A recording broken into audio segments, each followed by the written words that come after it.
Olá, hoje é dia 2 de novembro, terça-feira, feriado, Dia dos Mortos. E o primeiro morto que eu hoje lamento é o Flamengo, né?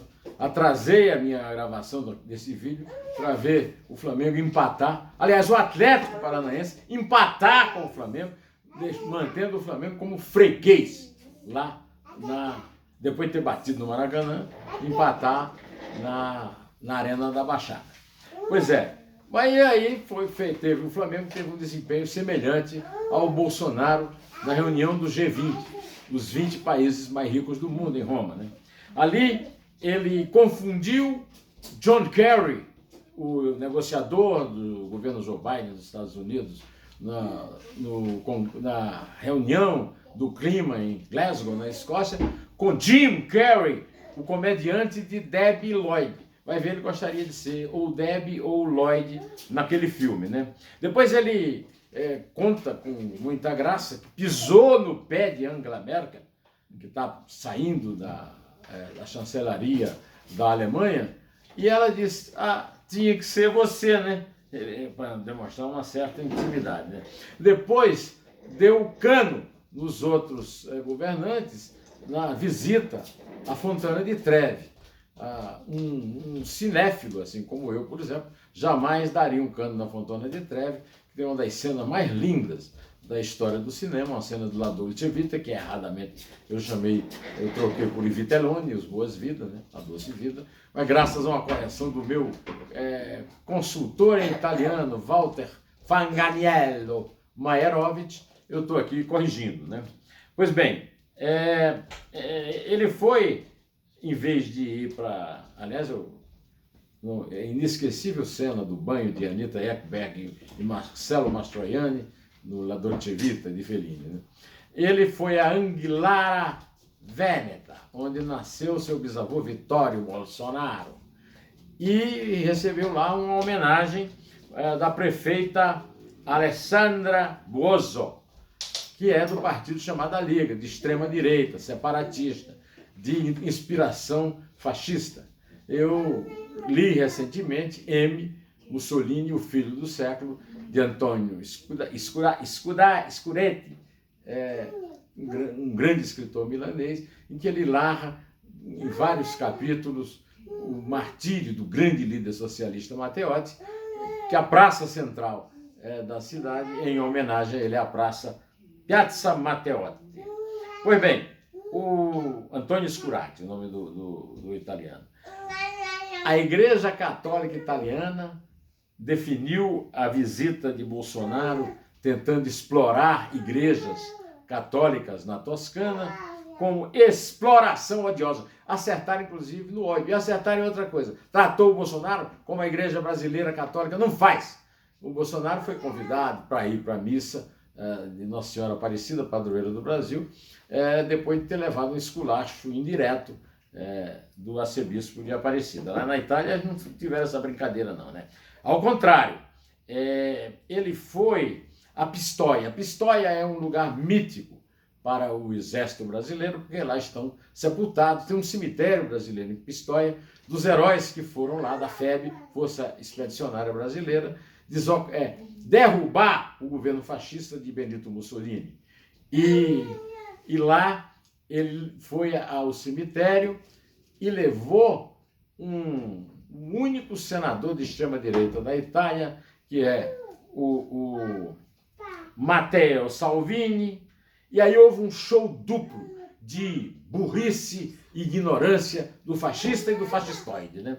O Salvini agradeceu ao Bolsonaro por ter devolvido o terrorista Cesare Battisti à Itália. Na verdade, o Cesare Battisti, que foi mantido no Brasil por proteção do Lula, né, a pedido de Tasso Genro e de José Disseu,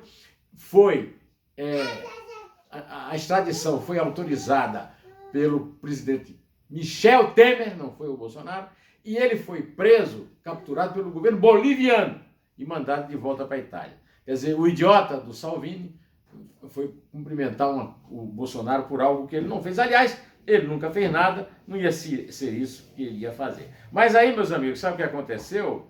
O bispo de Pádua, que é a diocese lá da aldeia, lá dos ancestrais dele, condenou veementemente a passagem do Bolsonaro, fechou as portas da igreja, a famosa igreja de Santo Antônio de Pádua, uma basílica maravilhosa em Pádua. Fechou as portas. E vocês sabem que as portas da igreja são famosas por estarem sempre abertas, como cantou Vicente Celestino nos áureos tempos. Porta aberta, essa porta não se fecha. Né? Pois é, mas não foi só ele, não. O pároco de Anguillara Veneta, o Fausto Tardelli, também não deixou ele fazer nenhuma missa na igreja lá da pequena cidade, não teve missa, né? E o prefeito, Alessandro Tomasi, que é de um partido de direita, né? O Força Itália, o partido do Berlusconi, se mandou para Florença para encontrar com o governador da Toscana, que também não deu bola para o Bolsonaro, é o Enrico Rossi. Meus amigos, é tudo uma grande...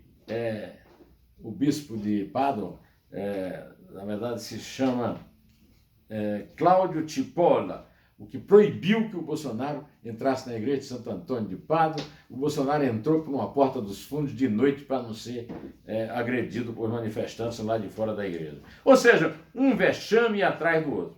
Vexame grande é a PEC dos precatórios, que o Maílson da Nóbrega, no Neumann Entrevista, que está no ar desde sábado, aqui no canal José Neumann e Pinto, do YouTube, e no blog do Neumann, no portal do Estadão, o Maílson disse que isso não pode passar. Não pode mesmo, por quê? Porque é um calote infinito. Mas está aí a maior briga para ver se passa. Né?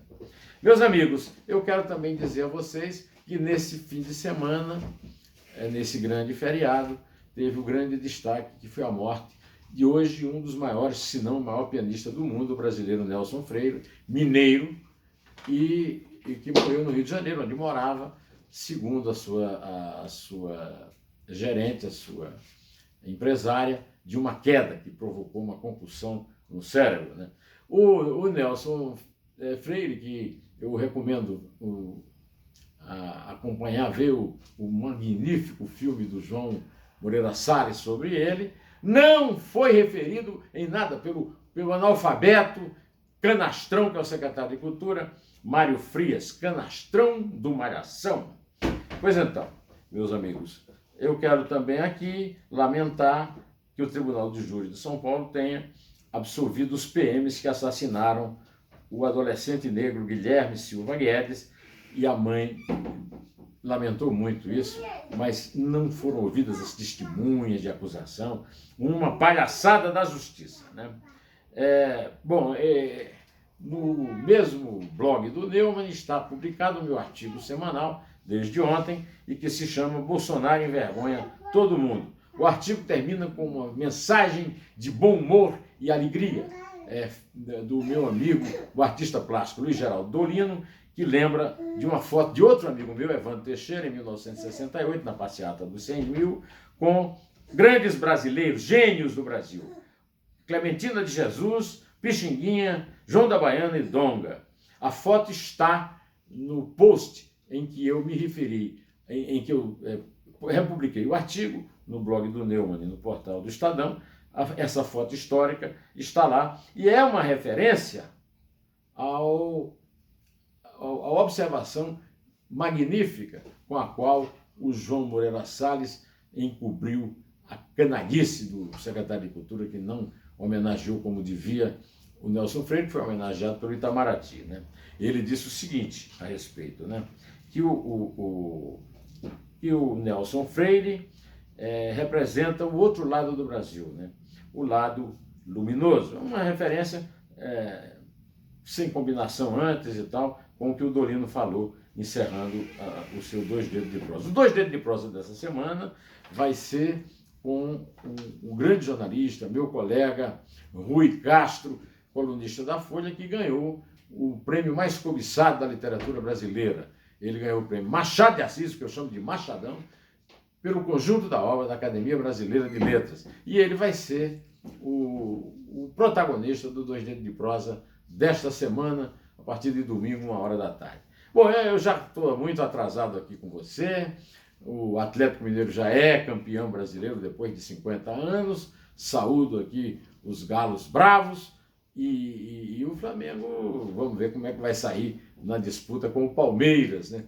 O Palmeiras de meus amigos César Saqueto, Walter Maierovitch e Raíssen Abac, o meu âncora lá no Jornal Eldorado, da Rádio Eldorado.